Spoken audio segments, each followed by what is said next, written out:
Hello दोस्तों। तो दोस्तों ये है आज के अकाउंट्स असिस्टेंट फाइनेंस का क्वेश्चन पेपर। इस वीडियो में हम देखेंगे कि किस तरह के क्वेश्चंस पूछे गए थे और उन क्वेश्चंस के सही आंसर क्या है। वीडियो को लाइक और शेयर जरूर करें, साथ में आप चैनल को भी सब्सक्राइब करें। अगर आप फेसबुक पे ये वीडियो देख रहे हैं तो फेसबुक पेज को आप फॉलो और लाइक करें। तो सबसे पहला क्वेश्चन यहां पर आप देख पा रहे होंगे। क्वेश्चन है which of the following is not a communicable disease. इनमें से कौन सी ऐसी डिजीज है जो कम्युनिकेबल नहीं है, यानी जो फैलती नहीं है। चार ऑप्शन थे आपके पास, ट्यूबरकुलोसिस, इन्फ्लुएंजा, डायबिटीज या फिर रिंगवर्म। तो इसका जो सही आंसर था वो था पार्ट सी, डायबिटीज। इसके बाद next question, consider the following pair. तो यहां पर दो पेयर्स हैं, विटामिन और डेफिशिएंसी। आपको बताना था which of the above pairs are correctly matched. इनमें से कौन सा जो पेयर है वो सही मैच किया गया है। विटामिन ए लिखा गया है anaemia, vitamin C skin disease, vitamin D rickets, vitamin B one beriberi. तो इसका जो सही आंसर है विटामिन डी से विटामिन डी की डेफिशिएंसी से रिकेट्स होता है और विटामिन बी1 की डेफिशिएंसी से बेरीबेरी होता है। तो यानी सी और डी जो है ये सही आंसर था, सी और डी। यानी इसका जो सही आंसर बनेगा वो बनेगा part C, C and D, ये सही मैच है। नेक्स्ट क्वेश्चन था food cans are coated with tin instead of zinc due to. आपको बताना था जो फूड कैनस होते हैं उनको टिन से कोट किया जाता है क्योंकि जिंक जो होता है वो क्या होता है। Zinc is costlier than tin, zinc is more reactive than tin, zinc has higher melting point than tin, zinc is less reactive than tin. तो इसका जो सही आंसर था वो था part B, because zinc is more reactive than. Question number 4 था which of the following constitute food chain. आपको बताना था कि इन चार ऑप्शंस में से कौन फूड चेन बनाता है। चार ऑप्शंस थे आपके पास। तो इसका जो सही आंसर था वो था ग्रास, गोट एंड ह्यूमन। क्योंकि पहले ग्रास आएगा, ग्रास को गोट खाएगी और गोट को ह्यूमन खाएगा, तो ये एक फूड चेन बनाएगा। इसके बाद नेक्स्ट क्वेश्चन आपको बताना है कि इनमें से किसको सही मैच किया गया है।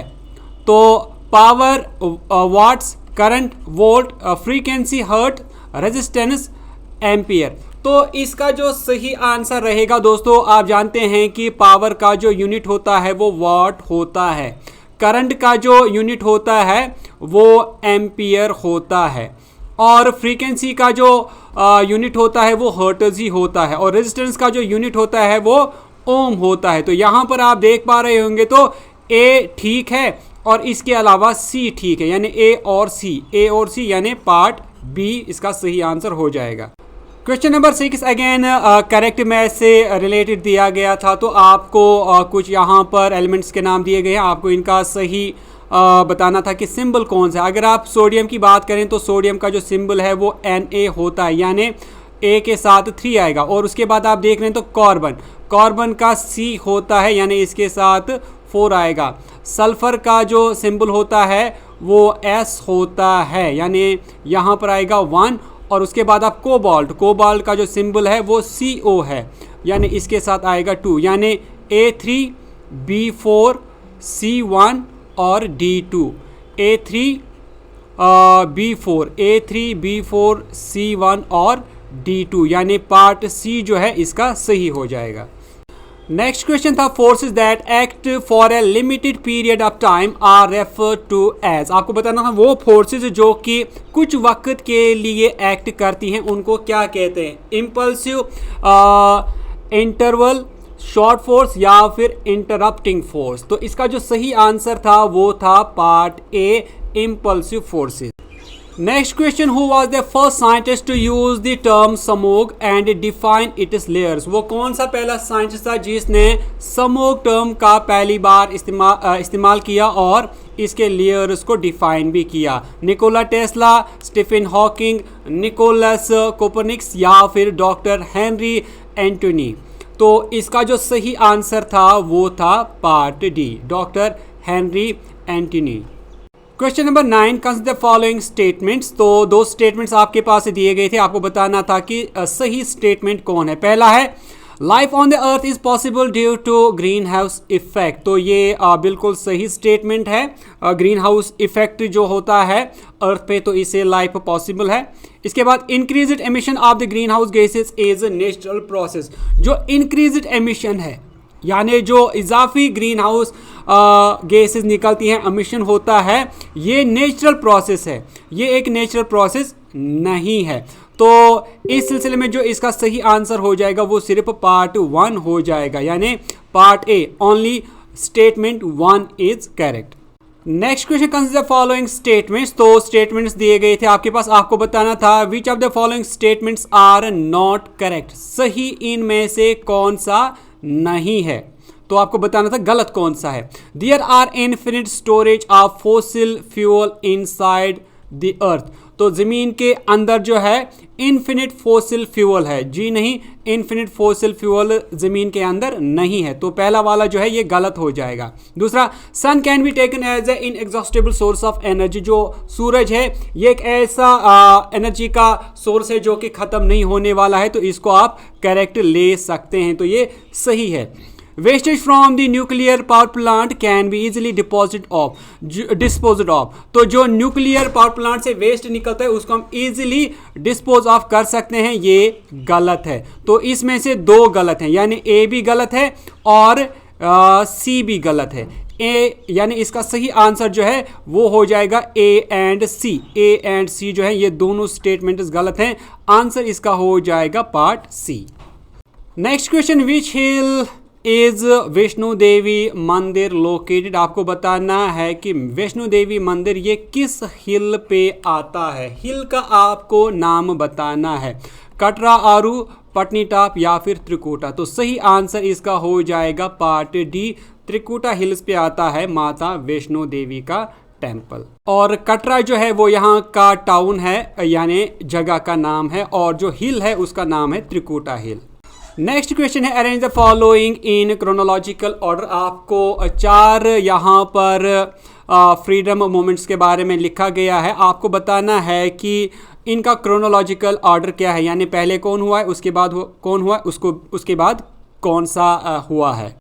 दोस्तों अगर हम जलियांवाला बाग की बात करते हैं तो ये 1919 में हुआ है। इसके बाद अगर हम लखनऊ पैक्ट की बात करते हैं तो लखनऊ पैक्ट 1916 में हुआ है। अगर हम डांडी मार्च की बात करते हैं तो डांडी मार्च जो है वो 1930 में स्टार्ट हुआ था। इसके बाद अगर हम क्विट इंडिया मूवमेंट की बात करते हैं तो ये 1942 में हुआ है।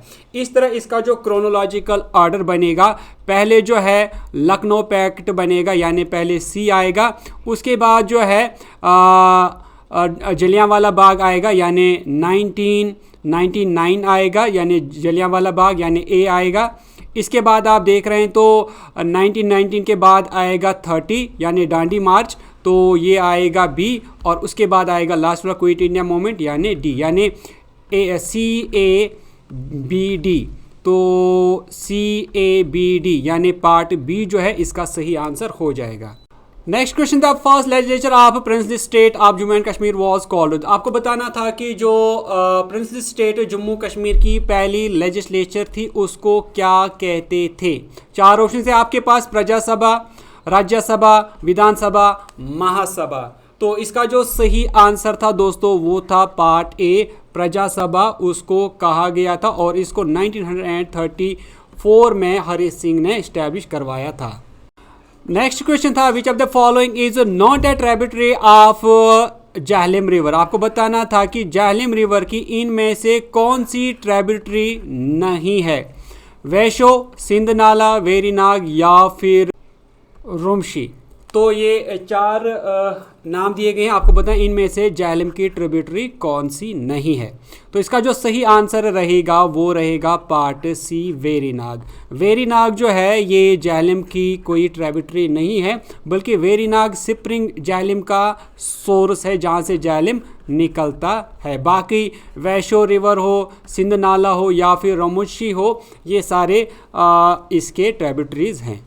नेक्स्ट क्वेश्चन, एज पर Jammu and Kashmir reorganisation act 2019 UT created without legislature. तो बहुत ही आसान सा क्वेश्चन, तो इसका जो सही आंसर रहेगा वो था पार्ट डी। यानी आपको बताना था कि Jammu and Kashmir reorganisation act 2019 के मुताबिक वो कौन सी यूटी है जिसको विदाउट लेजिस्लेचर क्रिएट किया गया। तो लद्दाख जो है इसको विदाउट लेजिस्लेचर बनाया गया है।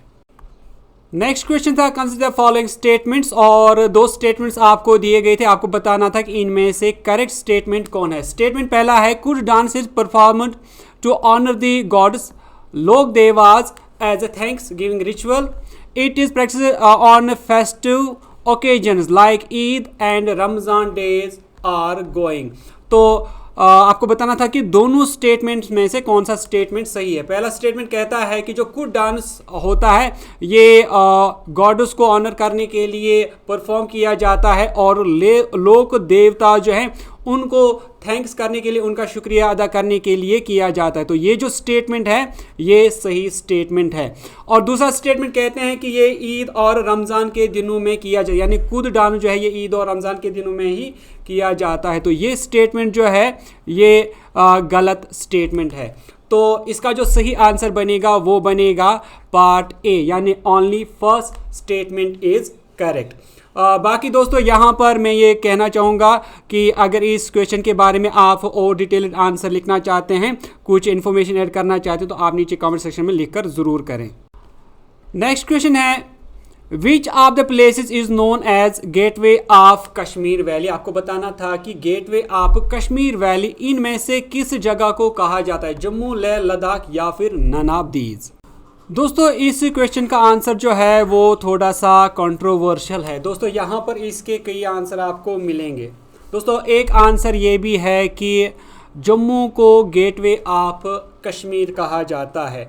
वहीं पर अगर हम बारामूला की बात करें तो बहुत जगहों पर आपको मिलेगा कि Baramulla is called as gateway of Jammu and Kashmir. तो ये क्वेश्चन जो है मेरे ख्याल से टेक्निकली गलत है, क्योंकि बारामूला को भी कहा जाता है। अगर आप बारामूला की ऑफिशियल वेबसाइट पे विजिट करेंगे तो वहाँ पर आपको मिलेगा बारामूला की ऑफिशियल वेबसाइट पे कि बारामूला को गेटवे ऑफ कश्मीर वैली कहा जाता है। तो ये बारामूला की ऑफिशियल वेबसाइट है और यहाँ पर आप देख पा रहे होंगे बारामूला को गेटवे ऑफ वैली कहा जाता है, या यहाँ पर बारामूला को गेटवे ऑफ कश्मीर वैली कहा जाता है। तो कहीं पर जम्मू को कहा गया है, कहीं पर कश्मीर को भी कहा गया है। नेक्स्ट क्वेश्चन है which pass connects Jammu and Kashmir with Ladakh. आपको बताना है वो कौन सा पास है जो कि जम्मू कश्मीर को लद्दाख के साथ कनेक्ट करता है। नथुला पास, जोजिला पास, रोहतांग या फिर शिपकीला पास। तो आंसर था इसका जोजिला पास। नेक्स्ट क्वेश्चन था what is the official language of Jammu and Kashmir. आपको बताना था इनमें से जम्मू कश्मीर की ऑफिशियल लैंग्वेज कौन सी है।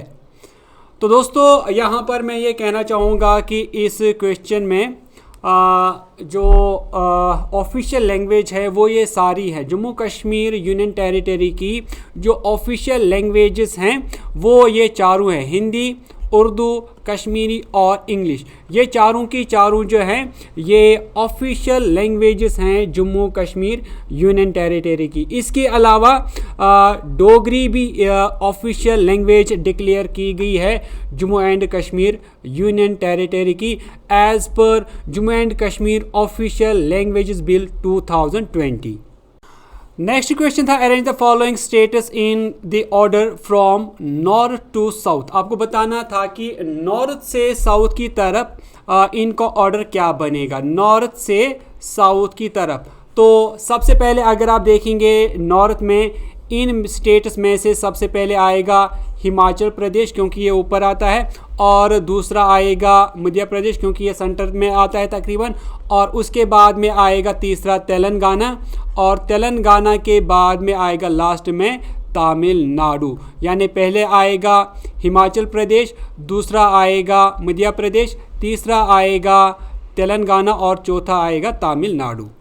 तो आंसर क्या बनेगा, आंसर बनेगा ए, डी, सी और B, A D C B. तो A D C B, A D C B यानी पार्ट सी जो है वो इसका सही आंसर हो जाएगा। नेक्स्ट क्वेश्चन था कंसिडर द फॉलोइंग पेयर्स, और यहाँ पर नेशनल पार्क्स और स्टेट्स के नाम दिए गए थे। आपको बताना था कि करेक्ट मैच क्या रहेगा इनके लिए।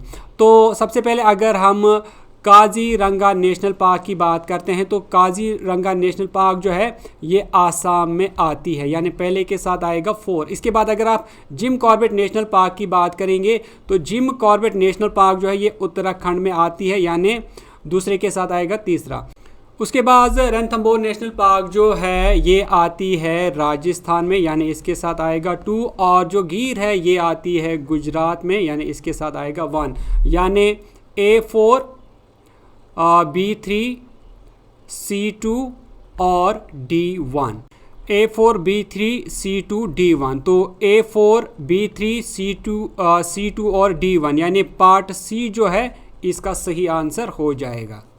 Next question, arrange the following events in chronological order. आपको कुछ इवेंट्स दिए गए हैं, आपको इनको क्रोनोलॉजिकल ऑर्डर में ऑर्डर करना था, यानी पहले कौन हुआ, फिर कौन हुआ और लास्ट में कौन हुआ था। दोस्तों अगर हम G20 समिट की बात करते हैं तो ये इंडिया में सितंबर मंथ में स्टार्ट हुआ था। इसके बाद अगर हम ICC वर्ल्ड कप की बात करते हैं तो ये नवंबर में इंडिया में स्टार्ट हुआ था।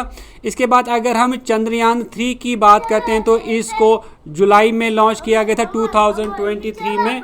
इसके बाद अगर हम बात करते हैं COP28 समिट के बारे में तो ये दुबई में दिसंबर मंथ में स्टार्ट हुई थी 2023 में।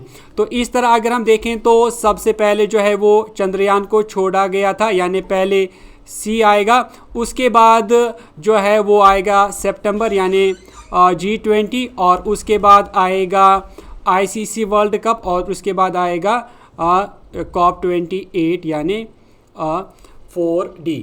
तो यहाँ पर आप देख रहे हैं तो पहले C आएगा, उसके बाद A आएगा, पहले C आएगा और उसके बाद A आएगा, A के बाद दोस्तों आएगा तीसरे नंबर पे B और चौथे नंबर पे आएगा D, यानी पार्ट A जो है इसका सही आंसर हो जाएगा। तो दोस्तों ये थे कुछ क्वेश्चंस आज के FA के एग्जामिनेशन के पेपर से रिलेटेड। ये पार्ट 1 वीडियो है, इसके बाद हम इसकी पार्ट 2 भी आपके लिए ज़रूर लाएंगे। उम्मीद करता हूँ कि वीडियो आपको अच्छी लगी होगी। वीडियो अगर अच्छी लगी तो वीडियो को लाइक करने के साथ साथ शेयर ज़रूर करें।